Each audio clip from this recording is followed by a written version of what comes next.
Sejam muito bem-vindos a esse vídeo que a gente vai continuar a leitura do livro Jesus e a Logoterapia, do Robert Leslie. Se você perdeu o primeiro vídeo, corre para assistir, porque no primeiro capítulo o autor fala de 3 tentações que Jesus tenha sofrido e pega essa referência bíblica e une com a bibliografia da logoterapia do Viktor Frankl. Essa é a minha proposta aqui. Então eu peguei essas 3 tentações, que está no primeiro capítulo, dividi esse primeiro capítulo em 3 partes, e esse é o segundo vídeo, a segunda parte, sobre a segunda tentação. Vamos lá. Iniciando a nossa leitura, o autor diz: a segunda tentação enfrentada por Jesus, e com a qual todos nos defrontamos, é a de deixar que o princípio do poder predomine. Se a gente tinha lá na primeira parte, a primeira tentação que falava do nosso desejo pelo prazer, agora ele fala do princípio do poder. O nosso desejo de ter poder, a busca do poder. Colocar a ambição pessoal por posição e prestígio acima de tudo. Essa tendência chega a ser tão perigosa que a Alfred Adler viu nela a motivação básica da vida. Ao enfatizar a importância da autoestima, vários analistas da cultura, Sullivan, Horney, Fromm, demonstram como é comum as pessoas lutarem por posições elevadas movidas pela ânsia de poder. Ninguém está totalmente livre da tentação de aproveitar-se de outros para fortalecer sua posição. Não há como negar a necessidade de autoestima saudável. Como a psicanálise nos ajudou a compreender, é óbvio que antes de amar o próximo, precisamos amar a nós mesmos, apropriadamente. Isso daqui é muito importante. Ele está retomando a psicanálise, o que a psicanálise nos ensina, a questão do amor próprio, do olhar-se, conhecer-se, para então poder conhecer o outro, olhar o outro e amar o outro. Porém, adequadamente. Certo? Uma relação positiva com o próximo brota de um sentimento positivo a respeito do próprio eu.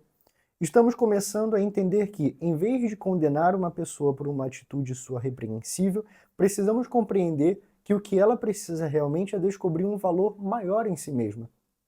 É lamentável constatar que, em nossa sociedade impessoal, muitas pessoas com baixa autoestima só encontram aceitação de fato numa relação formal com um terapeuta, da qual extraem uma avaliação mais positiva de si mesma.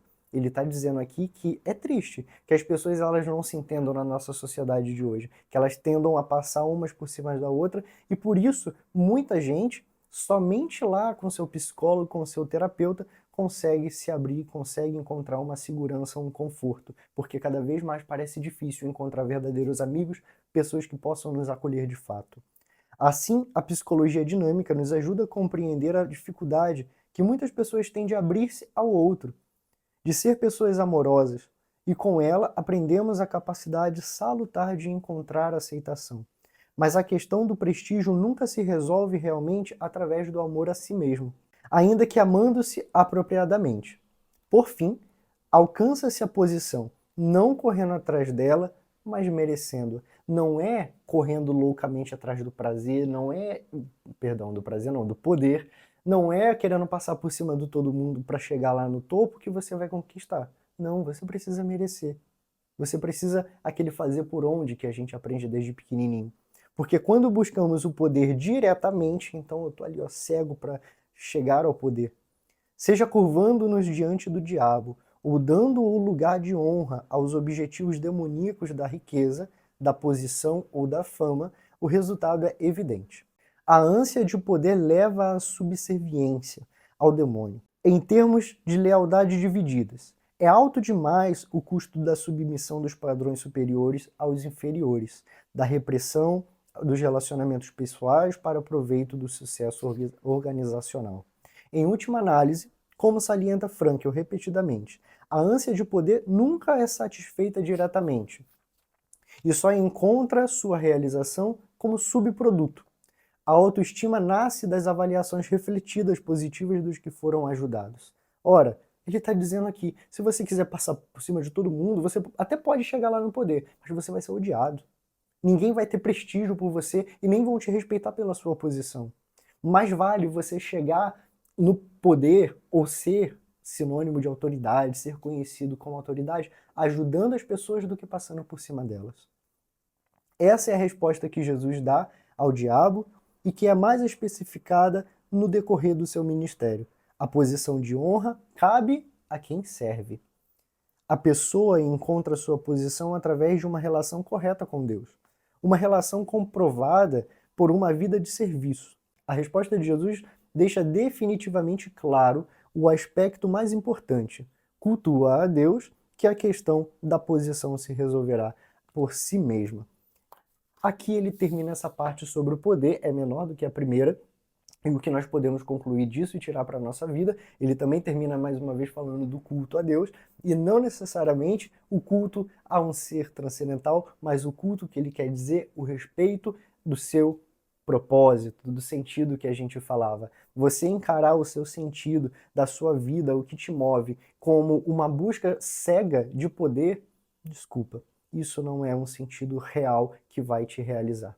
Pelo contrário, vai te colocar contra tudo e contra todos, todos vão ficar contra você, você vai olhar todo mundo como seus adversários, seus inimigos, e você vai esquecer de fato das possibilidades que a vida te apresenta para a realização de sentido, né? E aí quando você cair no sofrimento, quando você cair na angústia, e se der conta de tudo isso que você está vivendo, provavelmente você não vai ter ninguém ao seu lado para te dar a mão. E você pode já estar lá no topo. Você já pode estar como Jesus, quando foi tentado, olhando para todos os reinos que estão à sua disposição e falando, é meu. Mas o que adianta você ter todos os alicerces, você tem todos os templos, mas você não tem aqueles que os habitam. Então vamos pensar sobre isso, vamos refletir bastante sobre a nossa busca de poder, e esse poder ele pode ser o dinheiro, ele pode ser a posse de alguém ou de alguma coisa, de um emprego, de um cargo, enfim. Pense sobre isso, eu espero você no próximo vídeo onde a gente vai falar sobre a terceira tentação, vai ser a terceira parte do primeiro capítulo, e eu espero que você esteja gostando. Se tiver, faz o seguinte, dá aqui uma curtida nesse vídeo, manda para alguém para conhecer o meu canal e esse vídeo fazer essas belas reflexões com a gente. Valeu, até o próximo!